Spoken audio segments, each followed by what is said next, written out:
ওই ঘরে তো বাতি নাই, সাথীও নাই, বিছানাও নাই, বালিশও নাই, সাথী সঙ্গী নাই। ওই ঘরের ভিতরে যখন রাখবে, নাফরমান ডালের দিকে তাকাইবে, দেখবে মাটি, বামে দেখে মাটি, নিচে মাটির বিছানা, উপরেতে চাপা মাটি, ভাইগা যাইতে পারবা না। এখন নাফরমান দিক বিদিক হারাইয়া আমার মালিককে ডাকে, আল্লাহ আল্লাহ আল্লাহ আল্লাহ। আমার মালিক ডাক দিয়ে বলে, নেমুখ হারাম, দুনিয়া স্বাধীনতা পাই আমার নেমাত ভোগ কইরা ধরাকে সরা জ্ঞান মনে করো নাই। দুনিয়ার স্বাধীনতা পাইয়া তুই যে যেরকম আমাকে ভুইলা গেছিলি, এইভাবে তোকে আমি ভুইলা গেল। তুই আমাকে শত শত বছর ডাকবে, একবার আর তো ডাকে সারা দিব না। এক কবরের মাটি নাফরমানকে দুই পাশ থেকে এমন ভাবে চাপ মারা,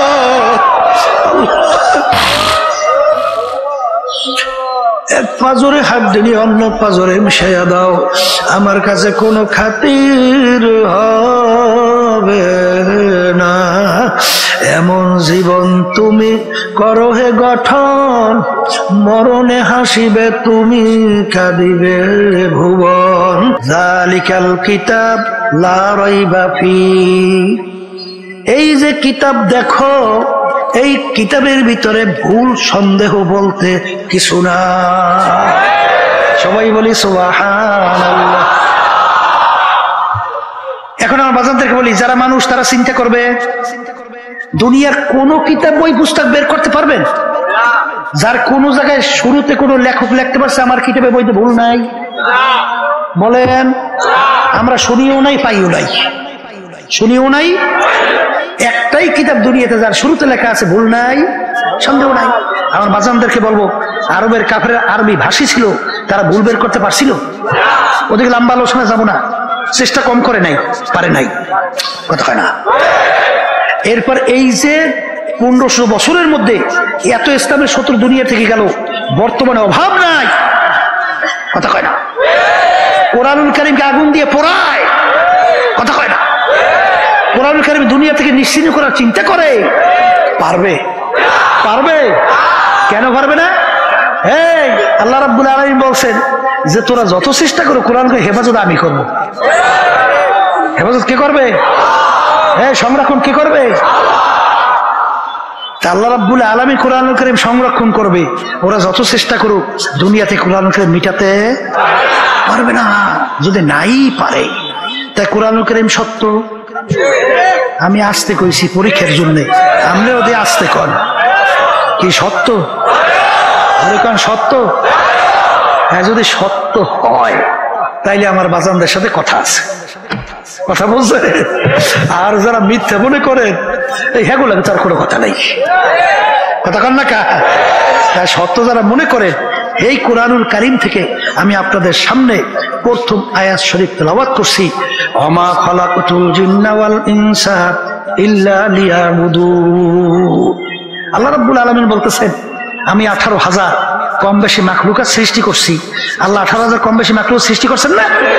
আল্লাহ বলতেছেন এর ভিতরে দুইটা মাখলুকাত, একটা হলো মানুষ আর একটা হলো জিন। কয়টা? এই দুইটা মাখলুকাত আমি সৃষ্টি করলাম কেন? আল্লাহ বলতেছেন আমার ইবাদতের জন্য। সবাই বলি সুবহানাল্লাহ। আল্লাহ রাব্বুল আলামিন আমাদেরকে বানাইছেন কেন? মুখ খুলে সবাই বলেন, কিসের জন্য? এখন বলতে পারেন হুজুর, তাহলে অন্যান্য মাখলুকাত গুলো আল্লাহ কেন বানাইলেন? আল্লাহ রাব্বুল আলামিন ওই সত্য কোরআনুল কারীমের ভিতরে ঘোষণা করেন, ওয়া খুলিকা লাকুম মা ফিল আরদি জামিআ। অন্যান্য মাখলুকাত গুলো আমি কেন বানাইলাম তোমরা শুইনা নাও। আমি অন্যান্য মাখলুকাত গুলো বানাইলাম তোমাদের জন্য। সুবহানাল্লাহ। অন্যান্য মাখলুকাত আল্লাহ আমাদের জন্য বানাইছেন, এখনই বুঝবে। এই যে আমরা সূর্য দেখতেছি, এই সূর্য আমাদের দরকার আছে না নাই? সূর্য না থাকলে মানুষ থাকবে, দুনিয়া থাকবে, মানুষ বাঁচবে? তাহলে সূর্য আমাদের মানুষের দরকার আছে। একটা মানুষ যদি দুনিয়া না থাকে সূর্যের হবে কি? ভালো করে বুঝেন, কিছু হবে? তাহলে সূর্য আমাদের জন্য বানাইছে, কথা কয় না? এই পানির ভিতরে মাছ আমাদের দরকার আছে। একটা মানুষ না থাকলে মাছের হবে কি? তাহলে মাছ বানাইছে আল্লাহ কাদের জন্য? গরু আমাদের লাগে। এই যে একটা মানুষ দুনিয়া না থাকলে গরু হবে কি? তাহলে গরু আল্লাহ বানাইছে আসতে কন আমাদের জন্য। গাছ আমাদের দরকার আছে। একটা মানুষ দুনিয়া না থাকলে গাছের কি হবে? তাইলে সমস্ত মাখলুক আল্লাহ বানাইছেন আমাদের জন্য। আর আমাদেরকে আল্লাহ বানাইছেন আর একটু আসতে কন তার ইবাদতের জন্য। এখন ইবাদত বোঝা লাগবে না, এই বুঝের জন্য মাহফিল, কথা ঠিক না? ইবাদত একটা আরবি শব্দ। ইবাদত কি শব্দ? উর্দুতে বলে গোলামি, বাংলা অর্থ মালিকের হুকুম অনুযায়ী চলা। এটা মুখস্থ করেন, বলেন মালিকের হুকুম অনুযায়ী চলার নামই হলো ইবাদত। বলেন মালিকের হুকুম অনুযায়ী চলার নামই হলো ইবাদত। কথা ঠিক আছে? এখন আমার বাজানদেরকে বলবো, এইটা একটু সহজ বোঝার জন্য, এই নামাজ ইবাদত না? আসতে পারে নামাজ পড়া, নামাজ না পড়াও কিন্তু ইবাদত, এটা বুঝলেই হইবে। রোজা, রোজা আল্লাহ আমাদের জন্য ফরজ করছেন ইবাদত, আবার রোজা না রাখাও কিন্তু ইবাদত। আমার কাছে আশ্চর্য লাগছে না? এখনই বুঝবেন সূর্য উঠতেছে, ওই সময় যদি কেউ নামাজ পড়েন সব না গুনাহ? আবার কোন সূর্য থেকে মাথার উপরে চলে আসছে, এই নামাজ পড়ছেন সব না গুনাহ? সূর্য ডুবতেছে, ওই সময় যদি কেউ নামাজ পড়েন সব না গুনাহ? পড়ছেন নামাজ, পাইছেন কি? নামাজ পড়ে সব পান নাই। ভালো করে বোঝেন, এই রোজা রাখলে সব না গুনাহ? কিন্তু কেউ যদি ঈদের দিন রোজা রাখেন সব না গুনাহ? রাখছেন রোজা, পাইছেন কি? কারণ কি বলেন? ওই নামাজটা মালিকের হুকুম অনুযায়ী হয় নাই, এই জন্য নামাজ পড়ছেন সব পান নাই। ওই রোজাটা মালিকের হুকুম অনুযায়ী হয় নাই, এই জন্য রোজা রাখছেন সব পান নাই, পাইছেন আমল নামায় গুনাহ। তাহলে এক কথায় যেই কাজটা মালিকের হুকুম অনুযায়ী হবে সেটা ইবাদতের ভিতরে গণ্য হবে। এইটা কি আলহামদুলিল্লাহ বুঝাতে পারলাম? এটা বুঝাতে পারলাম? এখন আলহামদুলিল্লাহ। তাহলে এখন ওয়াজ করা সহজ হয়েছে না? মাশাআল্লাহ। এখন আমার বাজানদেরকে বলি, এই আমার মালিকের হুকুম প্রতিটা মানুষের ব্যক্তিগত জীবনে আছে না নাই? মুখ খুললে বললেন। পারিবারিক জীবনে, এই সামাজিক জীবনে, এই ব্যবসা বাণিজ্যে, রাজনৈতিক, আন্তর্জাতিক, সুরাতে সিরাতে, এই সব ক্ষেত্রে মালিকের হুকুম আছে। তাহলে এইটা বোঝা লাগবে। এখন এই ব্যক্তিগত জীবন অনেকে তো গুরুত্ব দেন না, রাগ করিয়েন না কেউ, বাজার বোঝার চেষ্টা করে, বোঝার চেষ্টা করে। এই যে লম্বা জামা কইছি আমরা গাই দেই, এই পোশাকের ব্যাপারে মালিকের কোনো হুকুম নাই? আছে? আমার মালিক কি বলছে? লেবাসুত তাকওয়া যালিকা খায়র। আমার মালিক বলতেছেন পরহেজগারি লেবাস তোমাদের জন্য উত্তম। সবাই বলি সুবহানাল্লাহ। পরহেজগারি লেবাস কোনটা? এটা বোঝা লাগবে না? এই ওয়া মা আরসালনাকা ইল্লা রাহমাতাল লিল আলামিন। আল্লাহর রাসূলকে আল্লাহ পাঠাইছেন শান্তির দূত হিসাবে দুনিয়াতে, কথা ঠিক কি না? আল্লাহ রাসূল সাল্লাল্লাহু আলাইহি ওয়াসাল্লাম বলেন বুইসতু মুআল্লিমা। আল্লাহ রাব্বুল আলামিন আমাকে পাঠাইছেন ওস্তাদ হিসাবে। কি হিসাবে? কি হিসাবে? এখন ওস্তাদ হইলে ছাত্র লাগে না? ছাত্র কারা বলেন? সাহাবায়ে কেরাম। বলেন কারা? এই সাহাবায়ে কেরামের সংখ্যা প্রায় 1.5 থেকে 1.5 লক্ষের কাছাকাছি, কথা বুঝলেন? তাহলে সাহাবায়ে কেরামরা হইল সরাসরি আল্লাহ রাসূল সাল্লাল্লাহু আলাইহি ওয়াসাল্লামের ছাত্র, কথা ঠিক? এখন তালাশ করা লাগবে। আল্লাহ রাসূল সাল্লাল্লাহু আলাইহি ওয়াসাল্লাম নিজে কোন পোশাক পরছেন এবং কোন পোশাক পরতে বলছেন। আল্লাহ রাসূল সাল্লাল্লাহু আলাইহি ওয়াসাল্লাম সাহাবায়ে কেরামদের কোন পোশাক পরাইছেন এবং কোন পোশাক পরতে বলছেন, এইটা হইল পরহেজগারি লিবাস। আসতে কয় কথা ঠিক কিনা? এক শ্রেণী বর্তমানে আমার বাজানরা বের হয়েছে, পোশাকের ব্যাপারে কোনো গুরুত্ব দেয় না। ঠিক না? গুরুত্ব তো দেই না, বরঞ্চ এখন তারা আমেরিকা, লন্ডন, চীন, ভারত এবং বিভিন্ন বিজাতি এদের যে পোশাক আছে না, এই half shirt, full shirt, Hawaii shirt, full pant আছে না? আসতে কয় দেখি লম্বা জামার মধ্যে সব থাকছে নাই, কইতেছে এই দাড়ির মধ্যে ইসলাম থাকছে, এই মিয়া চুলের মধ্যে ইসলাম থাকছে, টুপির মধ্যে ইসলাম থাকছে, এই জামার মধ্যে ইসলাম থাকছে। তাহলে এই ইসলাম ঠেকছে কোন জায়গায়? তোমার বলে ইসলাম কোন জায়গায় ঠেকে না। ওই একটা প্রবাদ বাক্য আছে মেয়া, ওই যে একজনে শখ বুঝেন তো, শখ বুঝেন নাই মানে হ্যাঁ মনে একটু চাহিদা, একটা হাতের ভিতরে বাঘ অঙ্কন করবে। বাঘ কি অঙ্কন করবে? এখন বাঘ যারা অঙ্কন করে তাদের কাছে বলে ভাই আমার হাতে একটা বাঘ এঁকে দাও। এখন বাঘ আঁকতে হইলে সিজু করে দেখেন, এখন বাঘের মাথা মাথা মাথা আঁকবে। যেই কয়েকটা টোকা দিয়েছে, ভাই ভাই ভাই থামেন, কি হয়েছে? কলে থামোদি ভাই কি আঁকতে আসো? কলে বাঘের মাথা। বলে ভাই বাঘটা থাকবে হাতের মধ্যে, মাথা না থাকলে কি হইবে? আর একটা আঁকো। এখন পেয়াটাকা শুরু করছে, আসলেই হচ্ছে ভাই থামো দেই। এখন হাত থাকবে, বাঘ থাকবে হাতের মধ্যে, অত বাস্তব না বেটা, ওই পেট না আঁকলো ওই দেখি।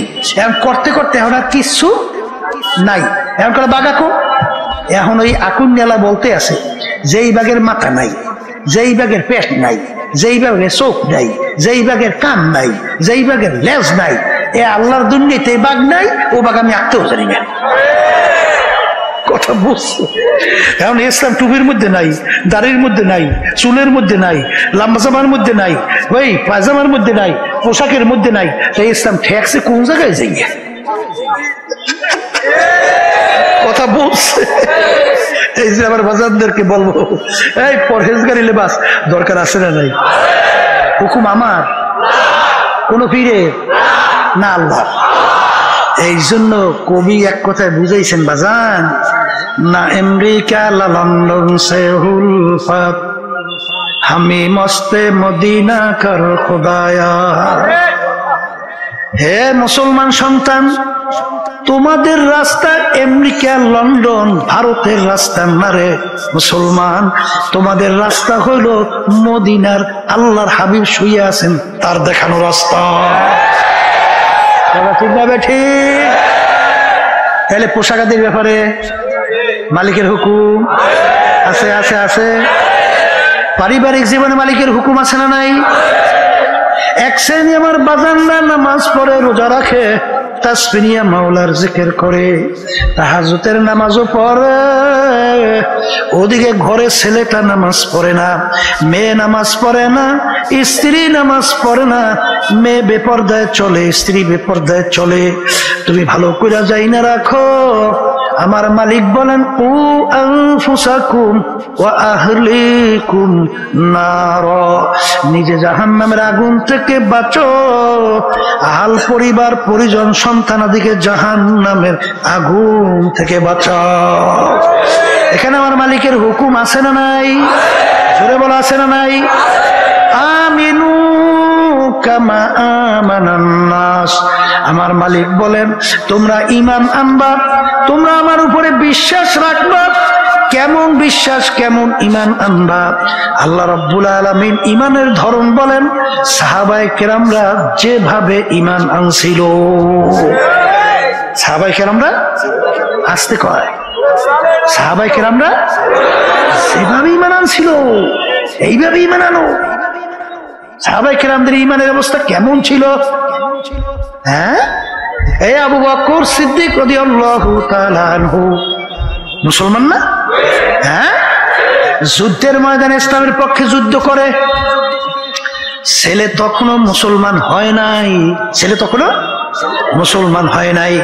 ওই ছেলে তো কাফেরের পক্ষে যুদ্ধ করে, পরবর্তী ছেলে মুসলমান হয়ে গেল।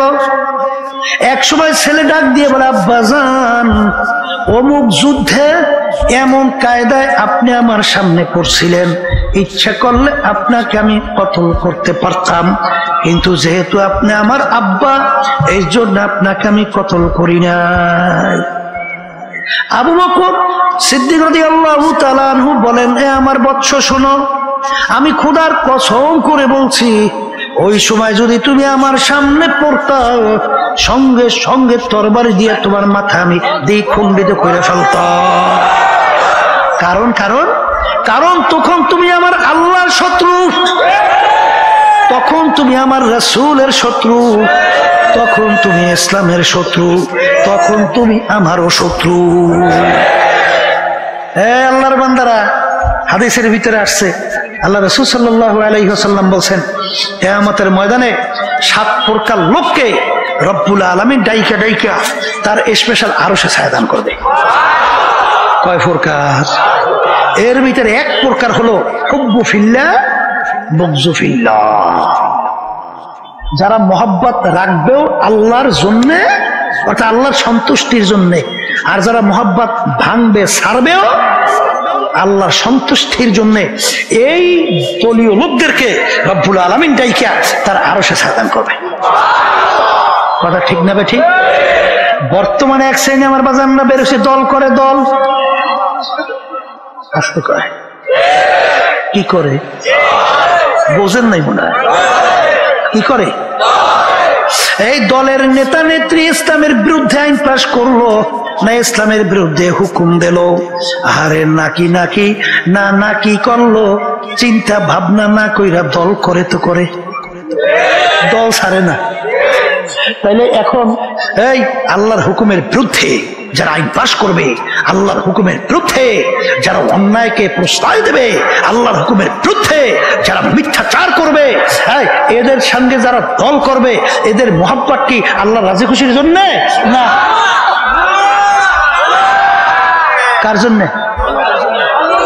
হ্যাঁ, তুমি ভালো করে যাই না রাখো, নামাজ পড়তে পড়তে তোমার কপালে দাগ পড়তে পারে, তুমি তাসবিহ নিয়ে 24 ঘন্টা আমার মালিকের জিকির করতে পারো, হজ 10 বার করতে পারো, কিন্তু তুমি ভালো করে যাই না রাখো, তোমার মহব্বত যদি আল্লাহর জন্য না হয়, মহব্বত ছাড়াও যদি আল্লাহর জন্য না হয়, তোমার জায়গা ওই কিয়ামতের ময়দানে আল্লাহর আরশে হবে না।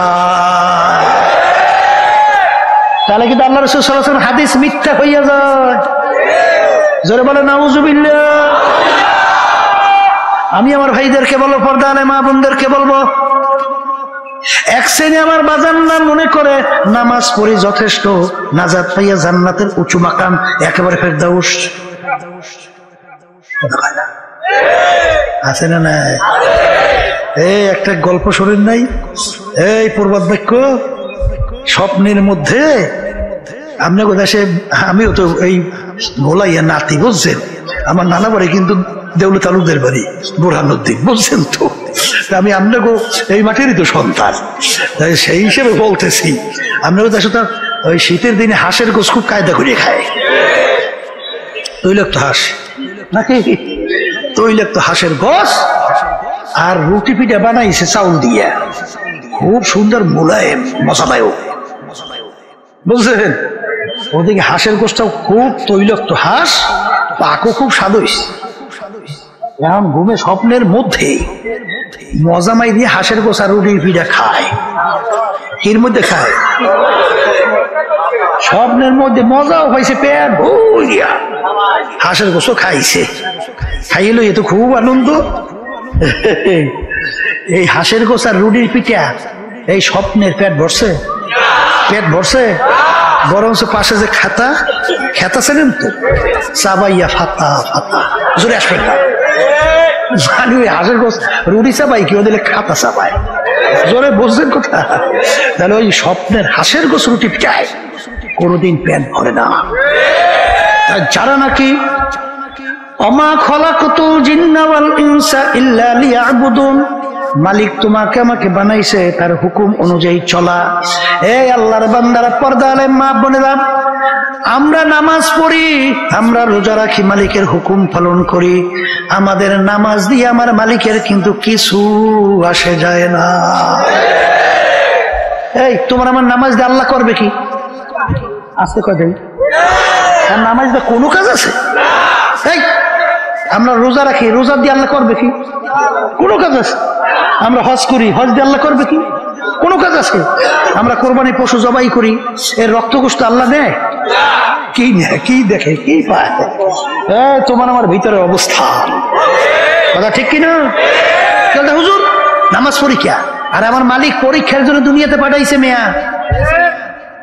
এখানে মেয়া করে তোমার সমস্যা যে ও আল্লাহর বান্দারা ভাই, বুঝছেন? মালিক আমাদেরকে পাঠাইছে কিসের জন্য?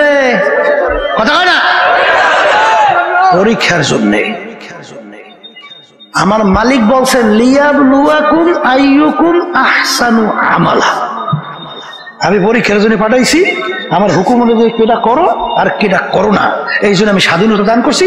পরীক্ষার ফলে ছাত্রছাত্রী পরীক্ষা দেয় 3 ঘন্টার জন্য, ওখানে কোনো বাধা নিষেধ আছে? যা মনে করে তা লেখে, বাধা দেওয়ার কোনো আইন আছে? তাহলে পরীক্ষার হলে স্বাধীনতা দিয়া আমার মালিক বলতেছে এইটা কর, এইটা করিস না, আমি দেখবো আমার কথা মানো কিনা। কথা বলছেন? যারা মানবে আমার মালিক তাদের জন্য বেশারা সুসংবাদ, তোদের জন্য আমি মেহমানখানা বানাইয়া সাজাই আমি অপেক্ষা করতে আছি। কি কথা ঠিক না? বা ঠিক। আর যদি আমার কথা অনুযায়ী না চল, তাহলে জেলখানাও বানাইছি। ওই জেলখানার মধ্যে এক এক অপরাধের জন্য বিচারকের সামনে যখন আসামি বলে স্যার অন্যায় করছি একটা, মাফ করিয়ে দেন, আর করব না, ওয়াদা করতেছি। জজ সাহেব মাফ করে না? করে।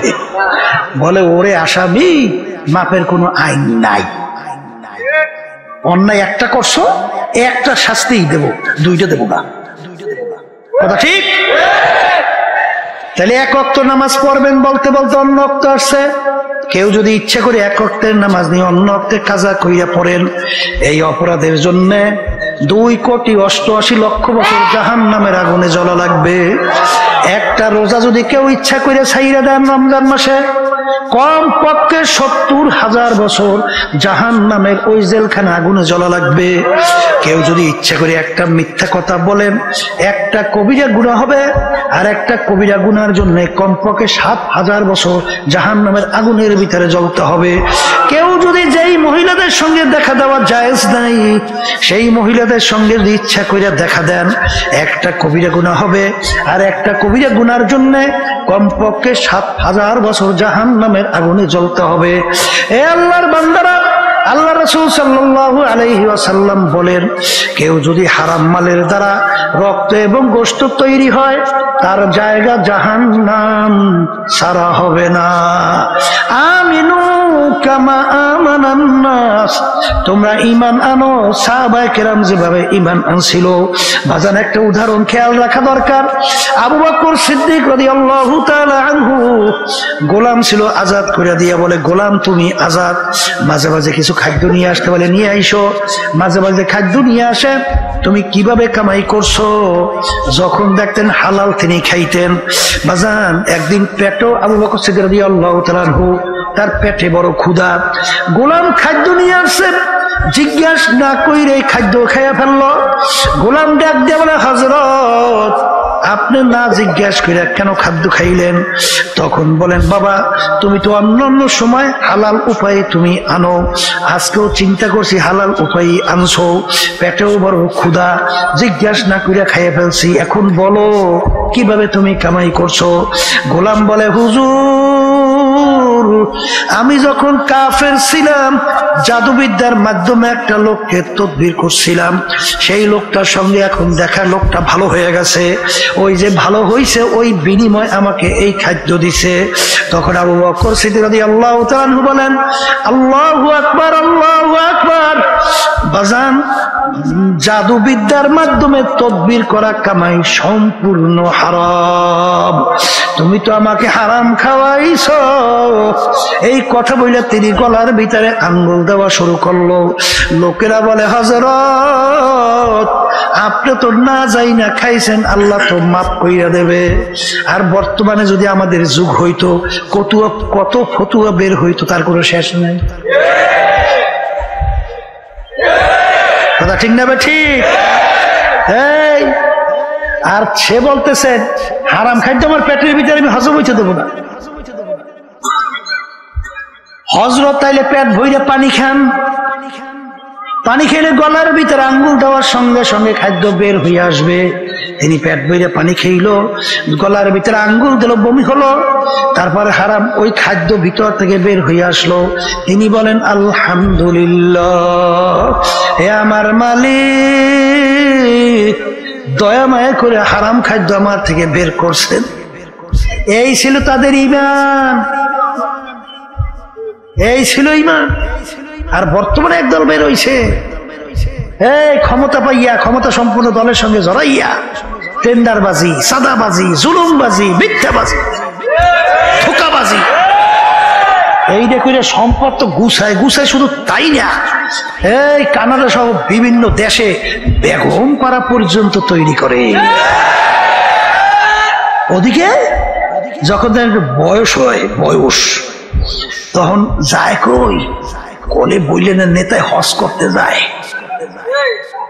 কই হজ করতে যায়, হজ দিয়ে আইসে। এখন নেতা রাতে কোনে তসবি যায় না, তসবি করতে আছে, বানছে বের একটা লাগাইছে, লম্বা জামা গাই দিয়া, এখন তো একের হাজি সাহেব। তুমি ভালো করে যাই না রাখো, যতক্ষণ পর্যন্ত যেই পরিমাণ সম্পদ তুমি ধোকাবাজি কইরা, টাউলটামি পাল্টামি কইরা, টেন্ডারবাজি, চাঁদাবাজি কইরা যেই সম্পদ তুমি ভক্ষণ করছো, ব্যবহার করছো, তুমি সম্পদ গুছাইছো, ওই পরিমাণ সম্পদ তুমি যতক্ষণ পর্যন্ত, অর্থাৎ যদি সরকারি ফান্ডের নিয়ে থাকো, সরকারি ফান্ড কোন ব্যক্তির থেকে যদি নিয়ে থাকো, ব্যক্তিকে ফেরত না দেওয়া পর্যন্ত 10 বার না, তুমি যদি 50 বার হজ করো, জাহান্নাম ছাড়া তোমার জায়গা হবে না। হাদিসের ভিতরে আছে, ইল্লা বিল হক্কুল ইবাদ, ইল্লা বিল হক্কুল ইবাদ, ইল্লা বিল হক্কুল ইবাদ। এই যে আমার বাজানদেরকে বলো, তাদের ঈমান কেমন ছিল। ওমর ফারুক রাদিয়াল্লাহু তাআলার নাম শুনছেন? শুনছেন না? নীল নদীর নাম শুনছেন? নীল নদী, এই নীল নদীর আস্তে আস্তে নীল নদীর এই প্রতি বছর একটা নিয়ম ছিল, একটা সময় পানি শুকিয়ে যাইত, আর ওই পানি শুকাইলে ওই নীল নদীর পানি খেইয়া লোকজন বাঁচে, আর ওই পানি দিয়ে ফসলাদি হয়। পানি শুকিয়ে গেলে মানুষ সব শেষ, কিন্তু করা লাগবে কি, একটা সুন্দরী যুবতী, একটা মেয়েকে ওই নীল নদীর ভিতরে বলি দেওয়া লাগবে, বলি বলুন সবাই, তাহলে নীল নদীর পানি জারি হইত, চালু হইত। এখন ইসলাম যখন নাকি আমিরুল মুমিনিন ওমর ফারুক রাদিয়াল্লাহু তাআলা তার আয়াতের ভিতরে যখন নীল নদী পরিচালনার দায়িত্ব এলাকায় এসে গেছে, এখন নিয়ম অনুযায়ী তো নীল নদীর পানি শুকাইছে। এখন নিয়ম কি, সুন্দর একটা যুবতী মেয়েকে বলি দেওয়া ইসলামে জায়েজ আছে না? কয় কি জায়েজ নাই? এখন দেখবেন এক শ্রেণী কিন্তু ফতুয়াবাড়ি করবে, এই মিয়া লক্ষ লক্ষ মানুষ, তাদের জীবন বাঁচা লাগে না, একটা জান গেলে করার কি, অন্তত লক্ষ লক্ষ মানুষ জীবন তো বাঁচাইতে হইবে, তাহলে একটা তো বলি দেওয়াই দেখবে। বর্তমানে একদল বাইরেছে না, এই মিয়া ব্যাপারটা মহিলা তো গুলো একসঙ্গে টেবিলে বইয়ে চা খায়, নাস্তা করে, মিটিং করে, আসতে করে, ফতুয়া দিয়ে করে না, না ফতুয়া ছাড়া আসতে কয় দেয়, তোরা ফতুয়া বাইরেছে না, তখন কইবে কি মন্দের ভালো, মন্দের বাংলাদেশে যদি মন্দের ভালো লাগে, ভালো আছে কোন দেশে? যেই দেশে ৯২% মতো মুসলমান বসবাস করে, সেই দেশে যদি মন্দের ভালো হয়, ভালো হইবে কোন দেশে? জোরে বলেন, কথা ঠিক না? ঠিক। এখন ইসলামীকে বলি একটা যুবতী মেয়ে জবাই দেওয়া যায় আছে। এখন এলাকার গভর্নর পানি শুকাইছে নদী, যুবতী মেয়ে জবাই না দিলে পানি আসবে না। করা কি গভর্নরকে বলো কি এত ইসলামে জায়েজ নাই, তাহলে করা লাগবে কি? মানুষ দিয়ে সব মরবে। বলে আমির এর কাছে জানা লাগবে। আমির মুমিন ওমর ফারুক রাদিয়াল্লাহু তাআলা আনহু তার কাছে সংবাদ পৌঁছল, আমির ঘটনা তো এই। আমির বলে বলো কি, একটা সুন্দরী মেয়ে জবাই দেবে, তার ভিতরে পানি আসবে, কথার কথা, তাহলে আমার আল্লাহর ক্ষমতা কোথায়?